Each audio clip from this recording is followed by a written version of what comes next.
దారిమారిన గ్రామ రహదారి. పచ్చని పొలాలు, కొండల మధ్య ఒక ప్రశాంతమైన గ్రామం ఉండేది.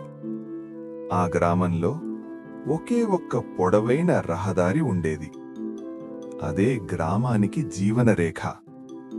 ఇళ్ల నుంచి పొలాలకు, పొలాల నుంచి మార్కెట్కు, గ్రామం నుంచి బయటి ప్రపంచానికి అందరూ ఆ దారిపైనే వెళ్లేవారు. తరంతరాలుగా గ్రామస్థులు ఆ దారినే నమ్ముతూ నడిచారు. కాని ఒకరోజు ఉదయం అన్నీ మారిపోయాయి. ఎప్పుడూ నేరుగా మార్కెట్కు తీసుకెళ్లే దారి ఇప్పుడు మెల్లగా పాత అడవి వైపు తిరిగింది. నది పక్కగా వెళ్లే దారి ఇప్పుడు అటువైపు మళ్ళింది. గ్రామంలో గందరగోళం మొదలైంది.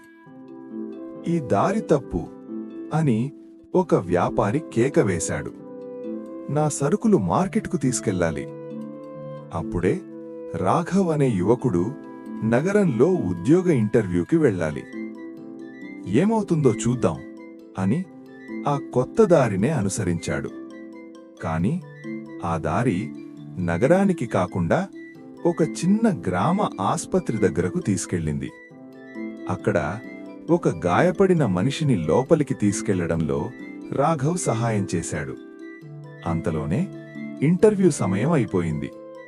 రాఘవ్ కోపంగా అన్నాడు, ఈ దారి నా భవిష్యత్తును పాడు చేసింది. అదే సమయంలో ఒక వృద్ధ మహిళ తన కుమారుడిని కలవడానికి బయలుదేరింది. ఆ దారి ఆమెను ఒక ప్రశాంతమైన గుడి దగ్గరకు తీసుకెళ్ళింది. ఆమె అక్కడ కాస్త విశ్రాంతి తీసుకుంది. అప్పుడే భారీ తుఫాను వచ్చింది. ఆమె వెళ్లాల్సిన పాత దారి నీటితో నిండిపోయింది. ఆ దారి ఆమె ప్రాణాన్ని కాపాడింది. ఇక గ్రామంలో 2 వర్గాలయ్యాయి. ఈ దారి సమయం వృధా చేస్తోంది అని కొందరన్నారు. మనకు కావలసిన చోటికి తీసుకెళ్లడం లేదు అని మరికొందరన్నారు. దారిపై బోర్డులు పెట్టారు, కొత్త చిన్న దారులు చేశారు, దారిని పగలగొట్టే ప్రయత్నం కూడా చేశారు. కాని ప్రతి ఉదయం ఆ దారి మళ్లీ మెల్లగా తనదైన మార్గంలోకి వచ్చేది. నిశ్శబ్దంగా, అటు తిప్పకుండా. గ్రామస్థులు అర్థం చేసుకున్నా, అర్థం కాకపోయినా ఆ దారి వారిని నడిపిస్తూనే ఉండేది. రోజులు గడిచాయి. అప్పుడు నిజంగా ఊహించని విషయాలు జరిగాయి. దారిమీద కోపం చూపించిన ఆ వ్యాపారి గుర్తున్నాడా? కొత్త దారి వల్ల అతనికి ఆలస్యమయ్యింది. అదే ఆలస్యం వల్ల అతను ఒక దోపిడీ నుంచి తప్పించుకున్నాడు. నడవటం కష్టమనుకున్న ఆ వృద్ధ మహిళకు ఆ దారివల్ల ఎక్కువ విశ్రాంతి దొరికింది. ఆ విశ్రాంతే ఆమెను ఇంకా ఎక్కువ కాలం జీవించేట్టు చేసింది. ఇక తొందరపడే యువకుడు రాఘవ్, అతనిప్పుడు ప్రతిరోజూ ఆస్పత్రికి వెళ్లేవాడు. సమయం వృధా చేయలేదు. అతను సహాయం చేయడం, వినడం, చికిత్స చేయడం నేర్చుకున్నాడు. ఒక సాయంత్రం గ్రామ పెద్ద అందరినీ పిలిచాడు. ఆయన మృదువుగా అన్నాడు, మీరు గమనించారా? దారి మారిన తర్వాత గ్రామంలో ఎవరికీ హాని జరగలేదు. అందరూ నిశ్శబ్దంగా ఉన్నారు.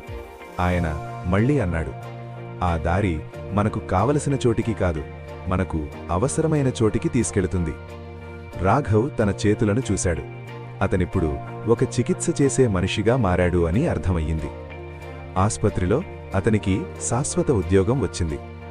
గ్రామం శాంతిగా, నెమ్మదిగా జీవించటం మొదలుపెట్టింది.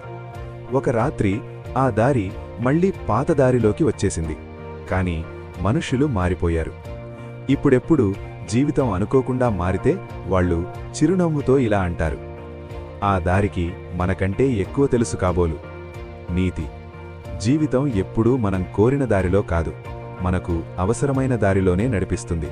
అది మన మంచికే. ఇంకా మంచి కథల కోసం టైనీ టాడ్లర్ టైమ్స్ ఛానల్ను తప్పకుండా సబ్స్క్రైబ్ చేయండి.